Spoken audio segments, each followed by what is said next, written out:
come on in, pull up a chair. The Daily Dope is in the air.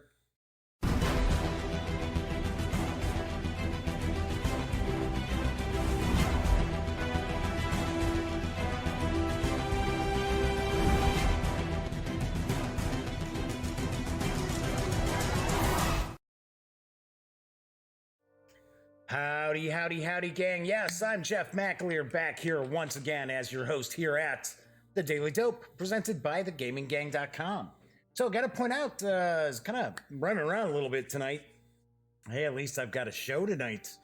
Last night was a little off, huh? Well, what happens when you don't have any internet? Yes, the ISP was down. But anyway, that's okay. Today, I am actually celebrating my 500th video on the Gaming Gang YouTube channel, so pretty sweet. This is episode 224 of The Daily Dope, and of course, this is a live stream, so keep that in mind as well. So, because this is a live stream, there is chat available. It's available on YouTube if you'd like to join me. Tonight, I am actually going to be unboxing and taking a first look at Paper Tales from Stronghold Games. I've been looking forward to taking a peek at this. So that is coming up in just a little bit. I will put this right back here so it's kind of back over my shoulder so you don't forget about it. Yes, anyway, this is a live stream. If you haven't watched before, feel free, kind of kick back. It's very, very casual. I just pretty much talk about tabletop gaming, a little bit of geek culture stuff here and there. And as I mentioned, this is a live stream, so if you want to say hello, or if you have a question, or possibly you want to see something a little closer up with Paper Tales, by all means, chime in. I will respond. Do have to point out, chat is not on screen. It's one of the ways that I keep some of the stranger commenters at bay, but I do pay attention to what's going on. All right, so let's get on into the show. I've got some news today. I'm going to get into that in just a bit. I've got a little house cleaning as well I was going to talk about. But do want to say that if you notice, if you watch the show, I have fixed these shelves behind me because they were driving me nuts. Because these shelves are actually old, and they were not actually what I kept my games on, right? Only reasons why I've got them all set up here is because of the show, right? I gotta, this is the Duct Tape Studios. So this is sort of like every penny you stretch it as far as you possibly can. But if you've watched the show in the past, you know that the shelves were kind of bent. They were kind of bowed down. And it wasn't because of the games or anything on them. That's just how they had been. So over the weekend, I actually heated the plastic to straighten these things out. So they are straighter, because I mean, there's a little bit of bow to some of them, but they are much, much straighter than they were before. Because, I mean, if I had if I did my best to have the shelf behind me straight, the ones next to them were kind of like off a little bit, and now the floor is straight down here at the Duct Tape Studios. It's level, right? It's not. I'm not sitting on an angle here, folks. So anyway, so I just wanted to point that out. Also, because yesterday I couldn't do a show, I actually redesigned the Gaming Gang website. So if you haven't checked it out, swing over to thegaminggang.com. Just a little bit different look to it. I hadn't really changed the look of the Gaming Gang site in about 2 years. So I thought, it's time for a little revamp. A little bit of a revamp. Nothing huge, nothing major, but it does look a little bit different. And it still loads pretty quick. Some things I'm going to tweak to try to get that to load a bit faster. All right, so I'm going to jump into the news. I do know there are some folks out there who do not care for the nightly edition of the Tabletop Gaming News. So if you are one of those folks, by all means, take a look at the show notes down below. There are time codes, timestamps there. You can skip right past the news and on into the unboxing. Or if you want to hear me just ramble on as I do a little house cleaning, a little bit later. So I'm going to be taking a look at paper tales from Stronghold Games, but I do want to point out that they also have plenty other games that are actually on the horizon, and one that's caught my eye is called CO2 Second Change. And this is a revamped edition of CO2, and I've got the dope. In the 1970s, the governments of the world faced unprecedented demand for energy. I was around for that too. I remember that. I remember sitting in my mom's car or my dad's car while we were waiting to get gas in lines. Anyway, and polluting power plants were built everywhere in order to meet that demand.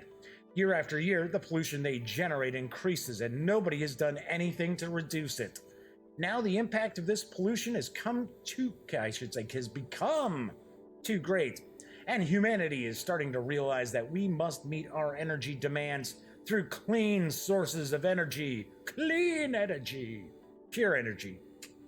Companies with expertise in clean, sustainable energy are called in to propose projects that will provide the required energy without polluting the environment.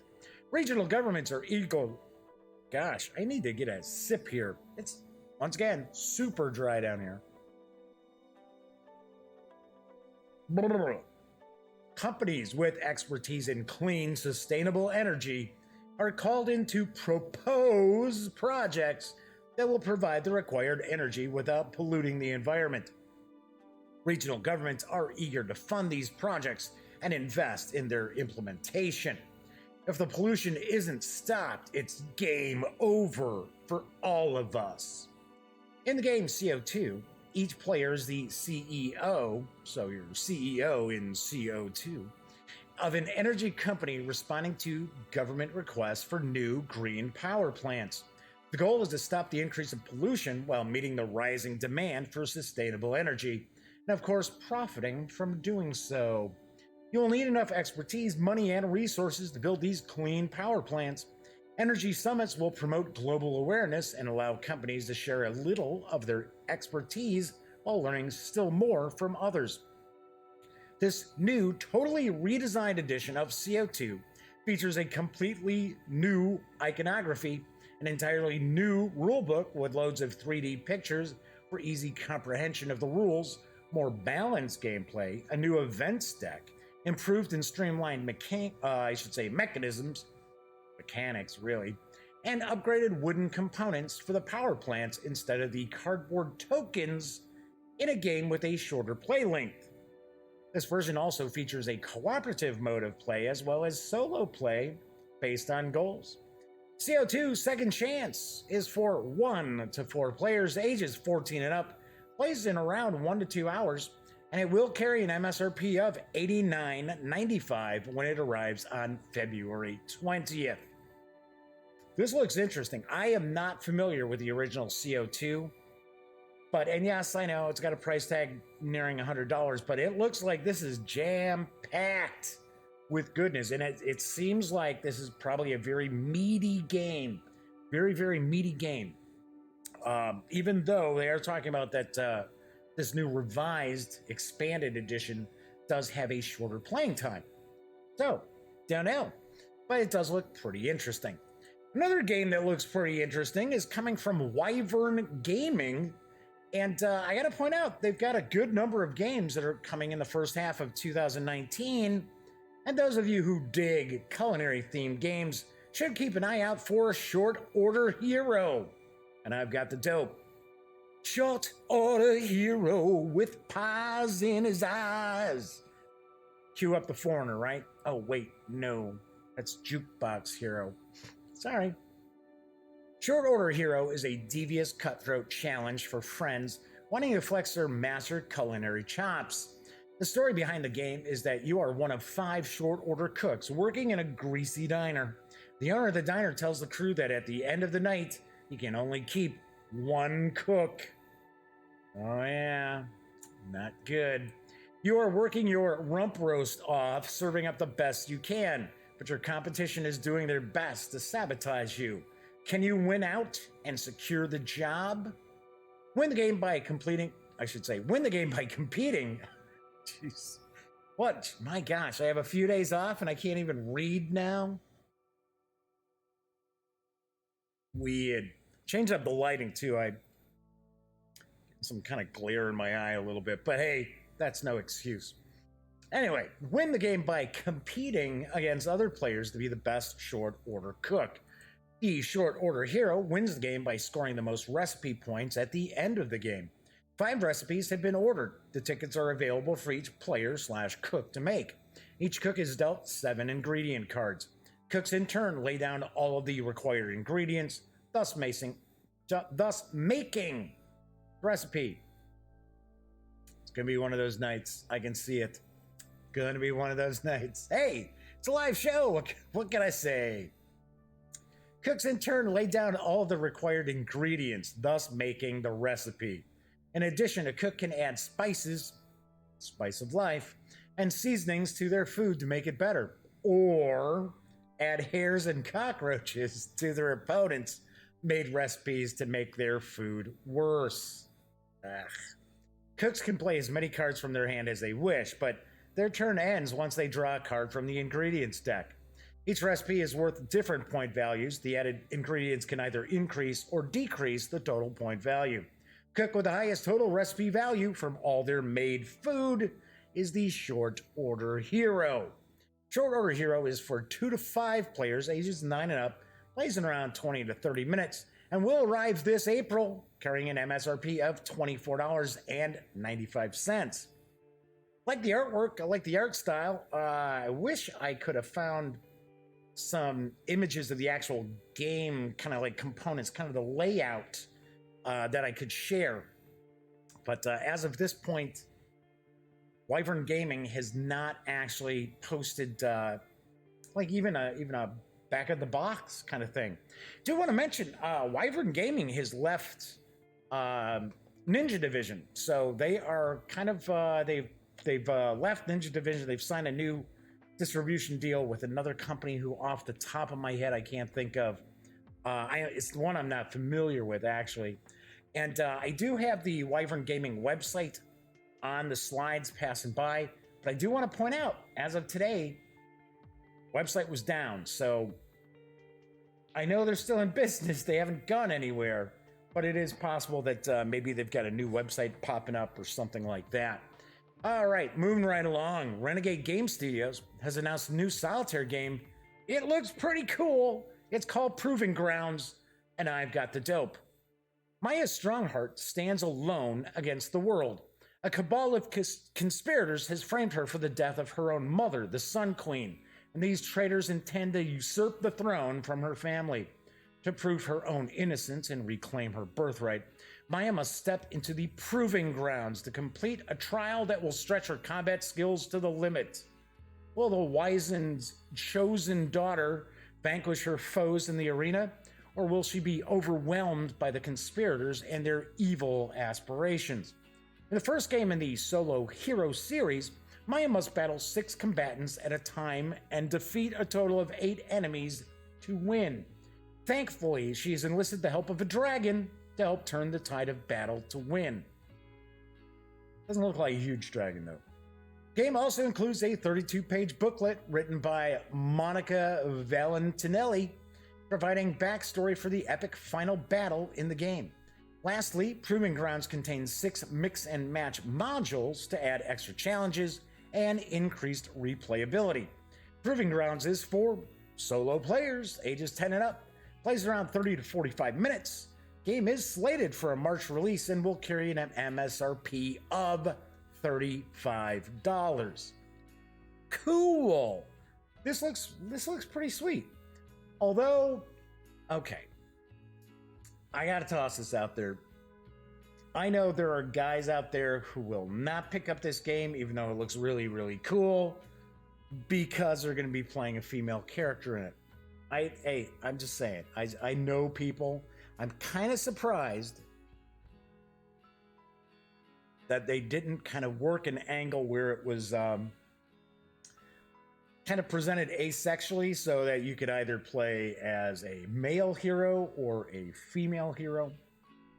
But you know, I'm just floating that out there. This does look pretty cool. I would play it. I mean, I have absolutely no issue with that.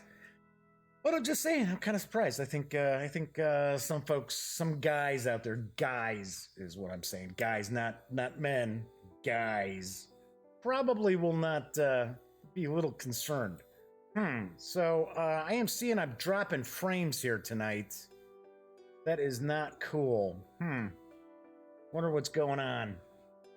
So hopefully it's not too bad. I'm showing like 2.5%. So luckily I am recording this. So if there is a problem, then I will certainly replace the video, the stream with the completed video. And I haven't had anybody chime in chat yet, so it's very possible nobody's watching right now, which is okay, because I know a vast majority of people actually watch the videos long after I've actually done the streams. So anyway, other thing I was going to mention is, as far as like a solitaire game with like a kind of fantasy vibe to it, one of my all-time favorites is called Barbarian Prince, and this is old. This is from early 80s, like 81 probably at the latest. And I really dug it. I really dug it. Came in a small box, and basically what it was you were this prince of this kingdom, and you had basically, your throne had been usurped after your father was murdered. So this is kind of like, yeah, well, Proving Ground sounds a little similar to that, right? But then you had a limited amount of time that you could actually recruit an army. It was kind of a hex crawl as well, and make your way back to the capital in order to take the throne back. Very cool. It's actually in the public domain out there. Well, I guess it's not really public domain, but you can go and actually download the PDF of the game files, because it was sort of like it had a game booklet with various different, numbered hexes and stuff like that. So yeah, it was very cool. Really enjoyed it, and it was very difficult as well. Okay, so I've got some Kickstarter news, as newcomers Galactic Raptor Games has just launched a new Kickstarter to bring the family-friendly Animal Kingdoms to gamers everywhere, and I've got the dope. In Animal Kingdoms, each player takes on the role of a house leader, battling to gain control of the 5 kingdoms. Cards in hand represent noble beasts that have pledged their allegiance to you. Over the course of 3 ages, you must deploy your beasts to the various territories, making sure that you adhere to each kingdom's decree, to try and improve your influential position in the kingdoms. The house that gains the most influence by the end of the 3rd age is declared the one true leader of the realm. Animal Kingdoms also happens to be the winner of the 2018 Cardboard Edison Award. I don't know if that means anything to you or not. I do want to point it out. So I've got a quick video for the Kickstarter. I think it's about a minute and a half. So let's take a look. In Animal Kingdoms, take on the role of a house leader, battling to gain control of the 5 kingdoms. Cards in your hand represent noble beasts that have pledged their allegiance to you. Over the course of 3 ages, you must deploy your beasts to the various territories to try and improve your influential position in the kingdoms. However, to play into a kingdom, you must ensure that you adhere to each kingdom's decree. A kingdom's value and decree will change each round, so you must alter your strategies as the game progresses, while setting yourself up for future rounds. The house that gains the most influence by the end of the 3rd age is declared the one true leader of the realm. Designed by Stephen Aramini, Animal Kingdoms is a 1 to 5 player area control and hand management game. Its easy-to-learn rule set, combined with deep strategic gameplay, won Animal Kingdoms the 2018 Cardboard Edison Award. Do you have what it takes to outmaneuver your opponents and claim victory over the 5 kingdoms?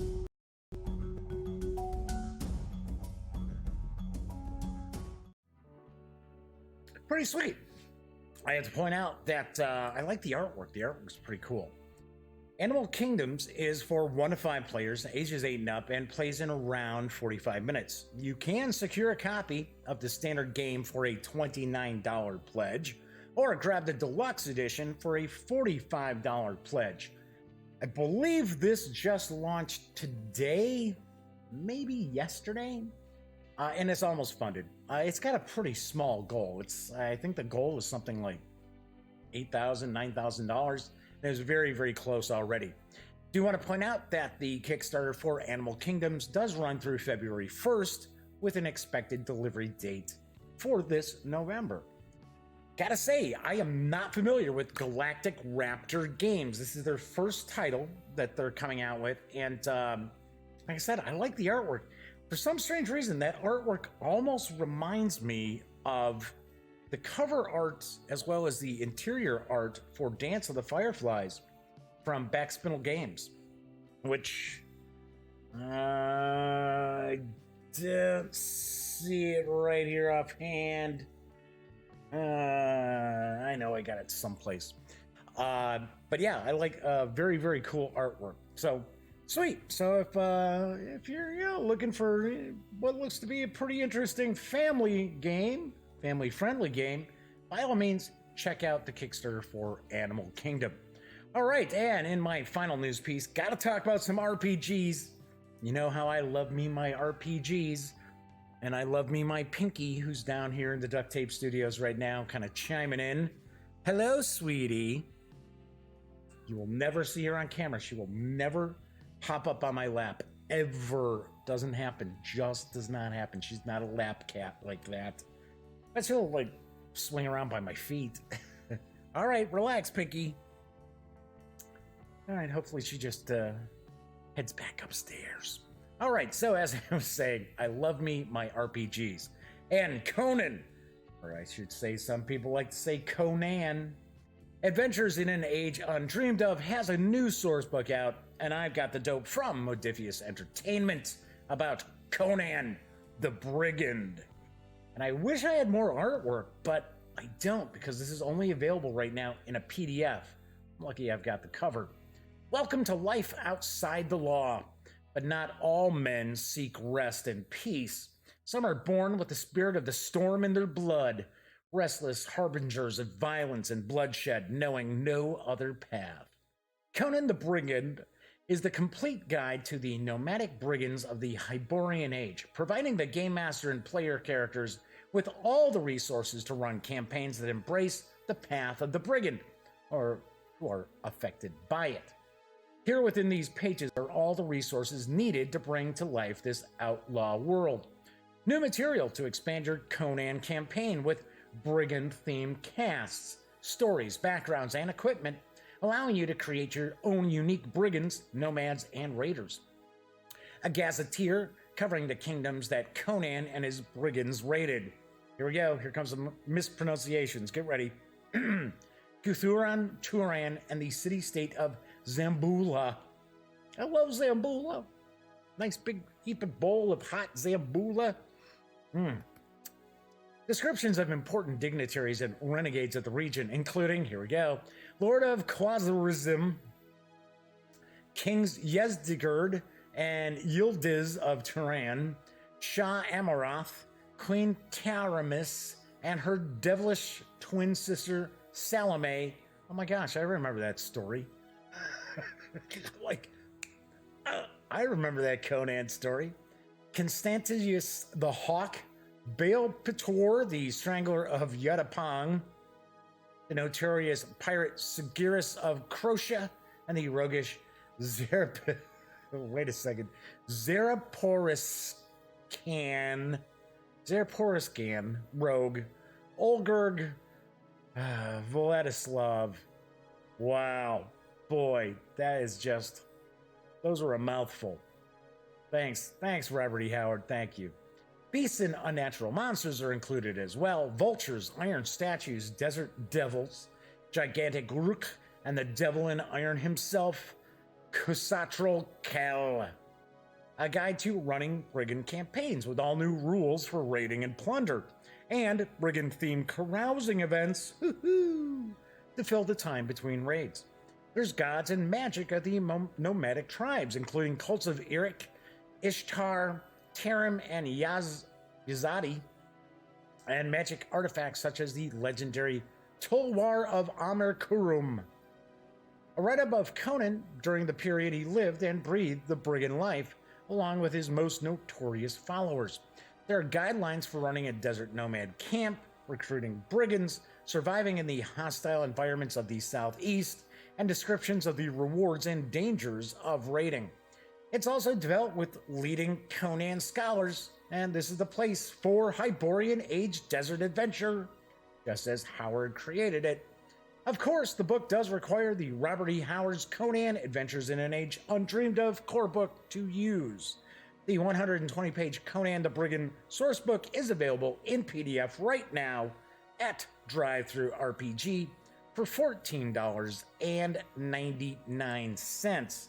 I know, I really dig the Conan role-playing game. I think it's very, very cool. I really do think that Modiphius really upped the game. I mean, I only get to see the PDFs. I've yet to see physical books, and it's actually been a while since I'd seen anything from Modiphius, but game-wise, I really like Conan. I really like the Conan role-playing game.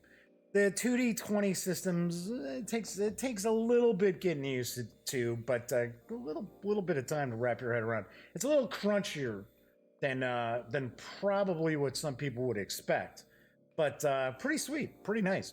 Do want to point out, there are 2 sales going on at drive-through sites right now. First off is the New Year New Sale. I should say New Game Sale.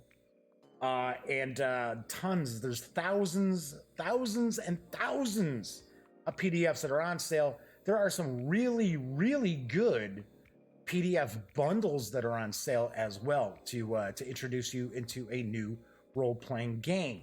Now, over at the Dungeon Masters Guild, DM's Guild, the New Year New Campaign sale is on, and you can save big on 5th edition and earlier products from not only Wizards of the Coast, but also plenty of third-party companies. So definitely go check those out. Most of the sales, 20 to 30%. I've seen some that are a little bit higher than that. Unfortunately, got to point out that Conan the Brigand is not on sale. It is not part of the sale. But I think a lot of the Conan books are. So do want to point out, whenever I'm talking about Drive-Thru RPG, the Gaming Gang and thus the Daily Dope are affiliates of the One Bookshelf sites. So if you are going to go over to, say, Drive-Thru RPG or Drive-Thru Comics or the Wargame Vault or what have you, please stop by thegaminggang.com first. Click on one of our banners. That way, if you happen to make a purchase, get a little tiny piece of the action there. Little bit. Might be a dime. Might be a quarter if I'm lucky. But I have to point out, all those little tiny pieces add up to a good chunk that helps keep the Gaming Gang and thus the Daily Dope around, because we don't have cheap hosting. We do not have cheap hosting. I say it all the time. The Gaming Gang does not operate on GoDaddy shared hosting or anything like that. You can't sit there and have like 80 to 100,000 unique visitors a month on cheapo hosting. All right, so that is it for the news today. Just real quick, I had a couple of items that I wanted to mention. Last week, I was talking a little bit about Matt Mercer. Matt Mercer was addressing, I believe it was on Reddit. People had been contacting him saying that, hey, I'm trying to run a game. I'm trying to run Dungeons and Dragons.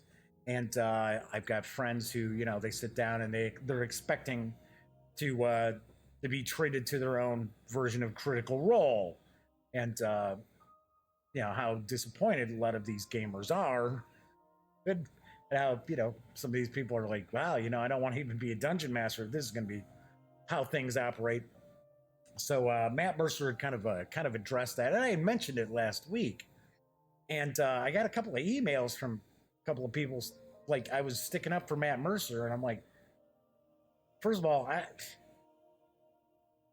I say it all the time. I don't hate Critical Role. I have no beef with Critical Role. I don't watch it. it's not my kind of entertainment. Yeah, it's just I'd rather be running a game with my friends than watching other people, playing D&D or whatever, any role-playing game. And I also point out that it is not legitimately a role-playing game. It just really isn't, that you're watching in Critical Role. I saw something that I thought was kind of interesting over the weekend. Somebody commented something like, Critical Role is to Dungeons and Dragons as pornography is to sex. And I can believe that, yes. Because, people, if you don't understand Critical Role, I mean, these are all professionals. They're professional improv actors and things like that in front of a camera. And, come on. It's not just off the top of their heads, right? There's this scripted. If it's not scripted per se, people are clued in on what's going to happen, okay? I'm not sticking up for Matt Mercer. In fact, in a way, I kind of think it was a little disingenuous because Mercer goes on and he's basically, oh, well, acting like, well, I'm just this fabulous dungeon master and, not everyone can expect to have the same skills as I've got. Come on, give me a break. If, everybody could be a fantastic game master if you were able to have writers write stuff up and script things out to hand out to your players and that, everybody would be phenomenal, right? So I wasn't sticking up for Matt Mercer, but then again, I'm not giving him grief either. As long as you understand Critical Role in a vast majority, well, I should say, any game stream,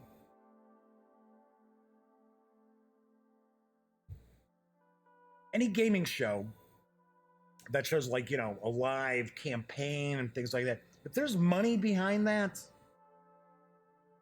it's not legit. It's, it's an advertisement is really what it basically is. All these live streams are, basically advertising for whatever games. And that's fine. I have no issue with that. And if you're entertained by it, go watch. Be entertained. I'm not here to stop you from being entertained. I'm just here to make sure that people do realize that, I mean, come on. You're not going to, any new players and new game masters come into the hobby, into role-playing, and they're expecting that their games are going to be like Critical Role or Acquisitions Inc. and stuff like that. It's not going to happen.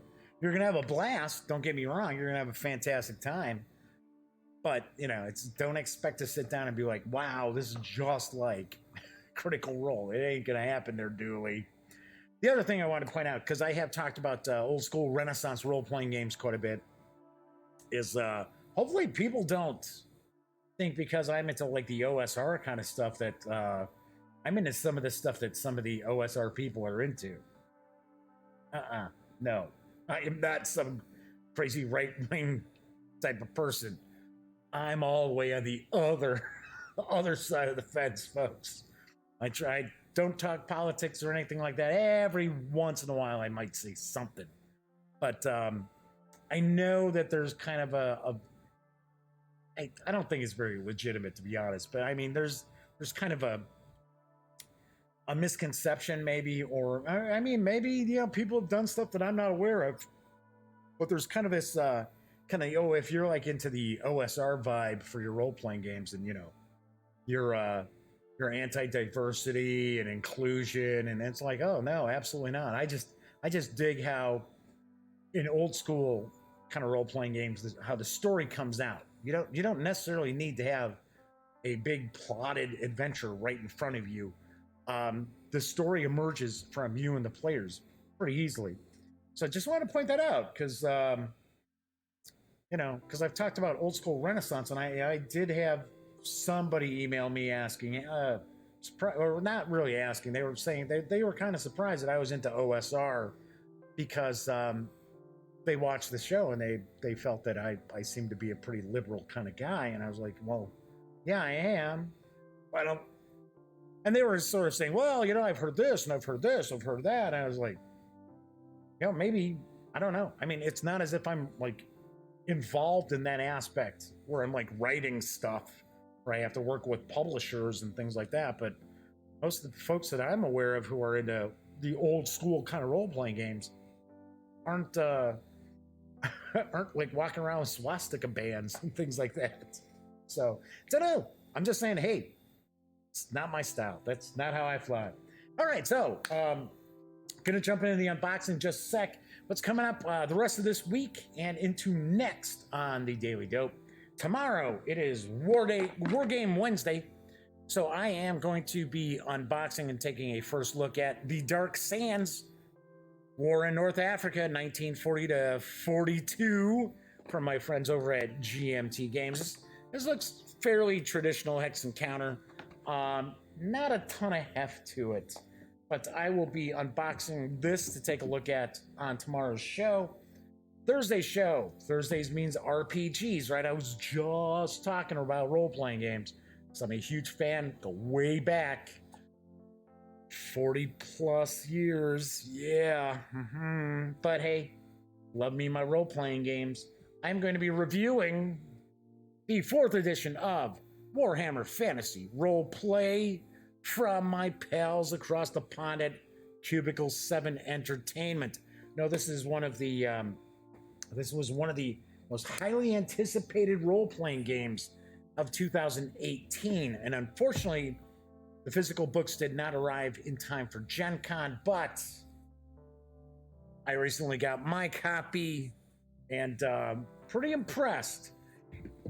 Gotta be honest, it is going to be for a certain sort of gamer, certain sort of player, certain sort of game master, but I'll leave the rest for the review on Thursday's show. So I'm also going to talk about, I'm going to replace the news segment on Thursday's show, and I'm going to talk about 5 role-playing games that are coming in 2019 that people are pretty pumped, pretty excited about. So I will share that. And then on Friday, I am going to be unboxing and taking a first look at Master of Wills from a company I am not familiar with, Stormcrest Games. So, but this is kind of looks sort of like a cyberpunkish, maybe almost like superhero-ish game of intrigue and power, you know, fighting for power within the system. So I am going to take a look at that on Friday's show. So pretty cool. Then on Monday, I will actually be reviewing the 2nd edition of Nemo's War, which, yeah, you can see it. I got it right over here. Was playing that for throughout the weekend too. So didn't have to play it a ton because I had already played the original version of it back, gosh, what, 2011, 2010, something like that. Really, really dug it. So it came very, very easily to me. But stay tuned.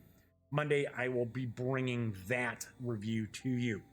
Okay, so I'm going to be taking a look at Paper Tales from Stronghold Games. It's designed by Masato Ishugi. That's a guess. With artwork provided by Christine Alcoff. Guess on that one too. Hopefully I'm close. Hate when I don't want to be, you know, completely off. The game is for 2 to 5 players, ages 12 and up, plays in around 30 minutes, and it carries an MSRP of $44.95. It is available now. I do want to point out before I switch over to the other camera that looks like we're not dropping any frames right now, so we should be okay. All right, so got Paper Tales right here. I am going to take off the shrink wrap. I'm going to pop on the old reading specs too. I have been looking forward to checking this game out because if you've been watching some episodes of the Daily Dope recently, I was talking about how this was a game that I saw at Origins and talked to Stephen Bonacore about a little bit. And I said, hey, you know, this looks really kind of interesting. And the aspect that I kind of get a kick out of is how it's kind of got a timed aspect to it where like it's from my understanding, it's kind of an empire building game. And as you're progressing through these ages, I think it's like 200 years, something like that. some of your units and buildings and things like that, they'll age and then they won't be available to you anymore. So pretty cool, pretty interesting. All right, so I'm gonna toss on ye old reading specs. Let's flip this on over. Says recruit units, wage war on your opponents, construct buildings, and lead your kingdom to victory. Efficiently choose and combine your units. Use your abilities to develop your kingdom and overcome your opponents. Plan ahead to ensure you get the most out of your units before they retire with the passing of time. Paper Tales is a dynamic and fast-playing card drafting game. Combines an original units aging system with tight space management. Set up the best combinations of cards, but be cautious not to let your opponents get the units that they need. Anticipate the aging of your units and cope with the relentless passing of time.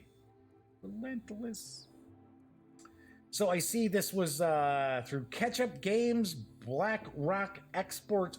I do believe this was originally I think it's a Japanese design, Japanese game. So let's get this on open. All right, so we've got a rule book. Seems very, very short. Doesn't look like there's a whole lot to the rule book here.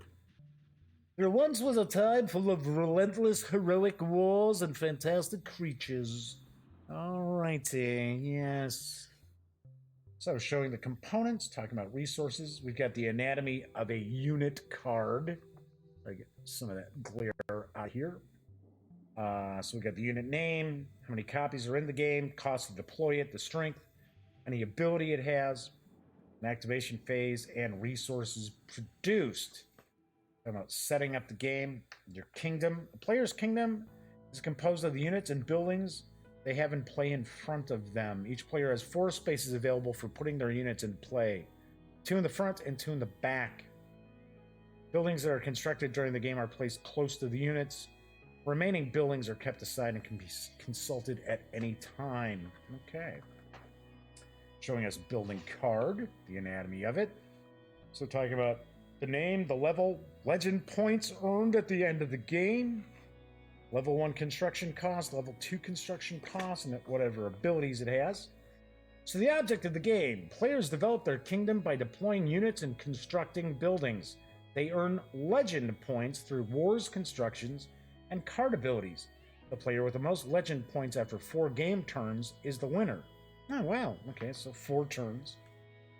We got a recruitment phase, deployment phase, a war phase, income phase, construction phase, and aging phase. So then it's walking us through each of the phases here. Recruitment, deployment, wars, income, construction, aging, and then the end of the turn and the end of the game. And we've got some 2-player variant rules. All right, so gonna see, take a guess that we're looking at a game that is probably best with 3 to 5 then, because we got the 2-player variant here. That doesn't necessarily mean a 2-player variant's not good, but usually most games are going to be at their best when you're close to or near the maximum number of players. Now, granted, there are many times that you'll play a game that just seems to move along much quicker, a much nicer pace when you've only got, like, let's say it's a 5-player game, but you're playing with 3 or 4, tends to have a little less player like analysis paralysis going on. But I normally find that if I can get as close as I possibly can to the maximum number of players, we have a pretty good time. I find that's usually the case. All right, looks like this is a scoring board here. Probably tracking your victory points, and then no doubt you're going to mark the different ages here, because I believe or 4 turns basically. So I don't know if each turn is an age, or 2 turns make an age, or what. All right, so then looks like we've got some money. Looks like we've got some coins here. So you got 1 and 5. I am not sure what this is supposed to be. It's like, almost looks like little bubbles. Sure it's not supposed to be bubbles. almost looks like, you know, like outside a porthole or something, like underwater, but I'm sure that's not what that's supposed to be. All right, so we got some tokens here. It's like we've got a big cylinder, big blue cylinder, and we've got some discs here. So taking a wild stab, that we're gonna mark the cylinder, use the cylinder to mark that, and each of the players are gonna track their victory points with a colored disc. I would think that's probably the case. Usually I don't do a lot of guessing when I'm doing unboxings, but this looks pretty straightforward. Okay, so now we've got 2 decks of cards. Well, let's see if we can get the strip. It's got one. I just don't know if I'm going to be able to get... Oh, what's that? Come on. There we go. All right, cool. Got that one. Let's get this other one here. Come on. Don't make me get that hobby knife. Oh, there we go. Got it. Well, those weren't too bad. Sometimes it's a real pain getting the shrink off of these cards from different companies. All right, so cardstock's okay. But as with just about any card game you're going to play, obviously you're going to want to sleeve the cards. So it looks like these cards all have the same backing here, so let's pop those there. Okay, so it looks like these are town cards for buildings. We'll take a look at some of these in a sec. Got 5 player aid cards right here. So it shows, okay, here's your game turn. This is what you can do in your game turn. Then talking about when you put a unit into play. So talking about strength, wood, food, ore, gold. Talking about different levels. 1 age token. Ah, that's what those are. The thing I said, oh, it's like little bubbles. They're age tokens. All right, okay. So now I know what that is. All right, and then talk about legend points on this. So you got 5 of these. So each of the players will have 1 of these. Okay, so we got the town. We're not going to look through every single card. So we've got the barracks. Looks like we've got... Oh, okay, I get it. So it looks like because we saw that there's the 2 levels of building. Hey, Viper Dave's popping in. Howdy, Viper Dave. Thanks for popping in. It's the 500th video on the Gaming Gang channel. So pretty cool, pretty cool. So this is the buildings here, and I saw it was talking about in the rule book, as I was flipping through, it was talking about different levels of the building, or location, I guess we'll say too, because I wouldn't call mine a building. But so this looks like this is construction level 1, and then we've got construction level 3. So I'm not sure what all of the specific icons might mean, but I think these might be the legend points that this building is worth at the end of the game. So if you have the construction level 1, it's worth 1, and if you have 2, it's worth 3. Pretty sweet. Okay, so we got the mine.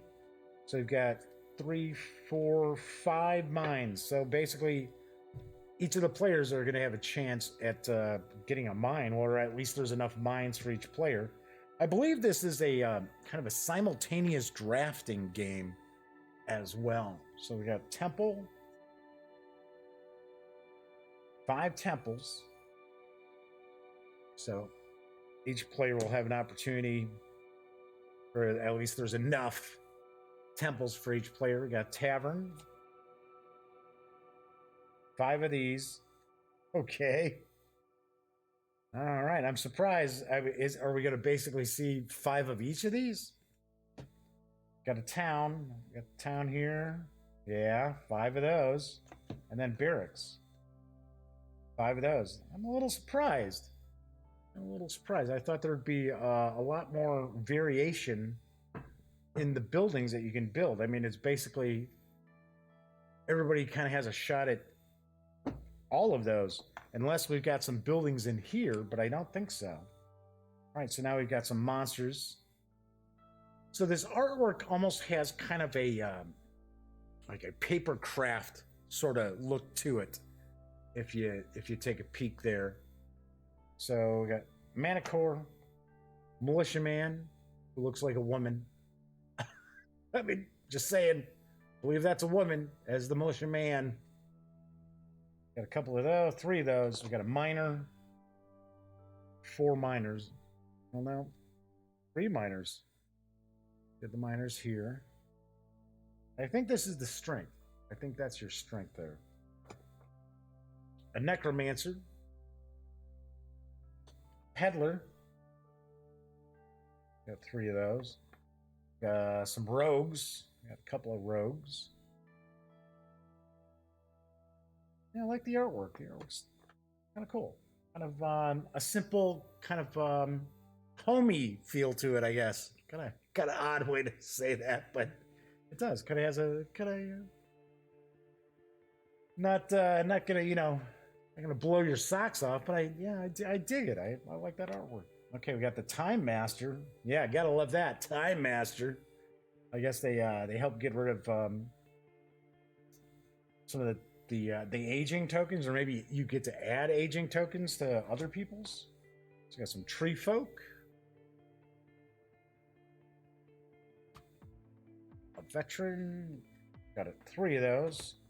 Okay, so we got some 3 woodcutters here. So we have the woodcutters. A couple of adventurers.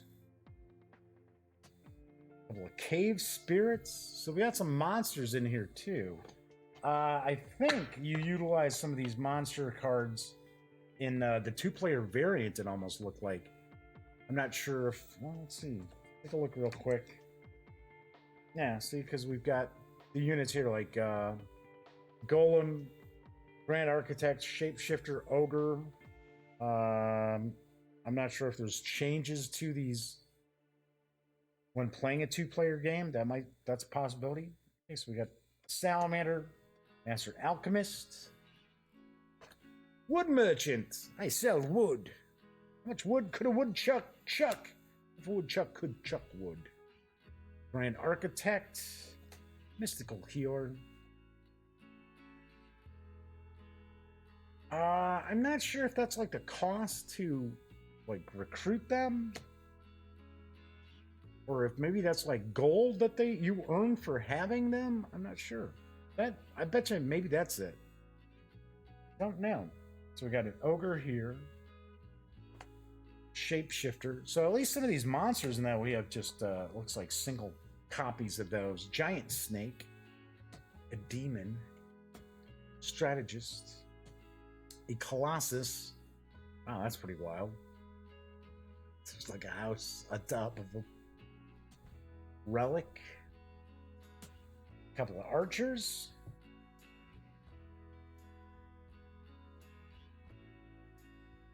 Cerberus. There's 3 of those. That's kind of unusual. I wouldn't expect 3 of that. Forest Child. There's 3 of those. Commander. There's a couple of those. Got a cook. A couple of cooks. We got a dragon. Just one dragon there. We got a couple of palm readers. Got some farmers. Forest spirits. Thought we had a different forest spirit. Got 3 blacksmiths. A couple of golems.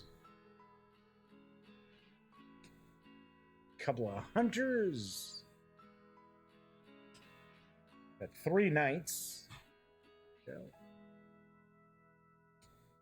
Unleash the Kraken. I'm sure there's only one of those. Landlord, Leviathan, -1 for monkeys. And then the Manticore. All right, so these are all the unit cards. So we got those. Got a couple of baggies here for your tokens on the punch board. Okay, so we've got the unit cards. We've got the town cards, as well as the 5 reference cards for each of the players.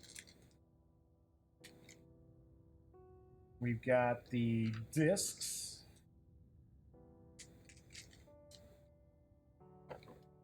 All right. We got what appears to be the victory point tracking board, as well as the 2 punch boards of coins and aging tokens, as well as a very short 8-page rule book. And that is what we find when we take everything from Paper Tales outside the box. So I will be reviewing Paper Tales in the very near future. It's kind of funny because I know I planned on doing the unboxing for this week. So I was going to be yesterday if there had been a show, if I had internet service yesterday.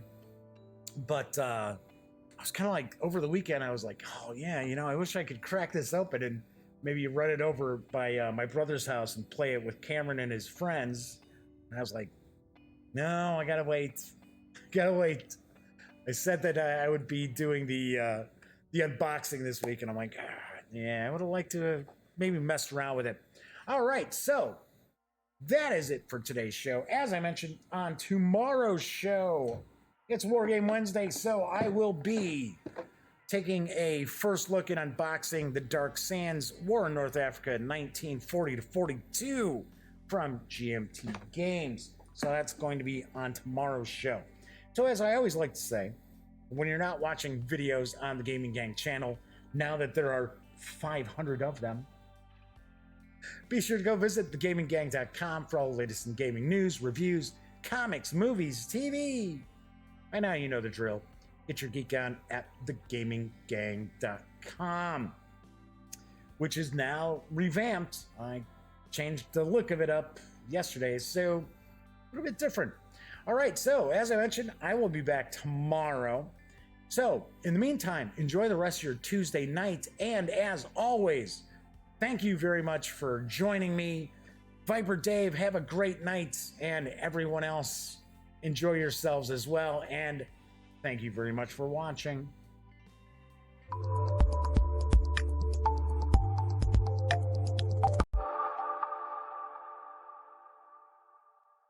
Thanks again for watching The Daily Dope, presented by The Gaming Gang. If you like this episode, be sure to give it a quick thumbs up. And if you dig the channel, please subscribe. If you'd like to check out our previous episode, click right here. And if you want to check out a somewhat randomly selected episode, give a click right down here. It'll be like opening a box of Cracker Jacks. You just don't know what you'll get. Once again, thanks for watching, and I'm Jeff McAleer.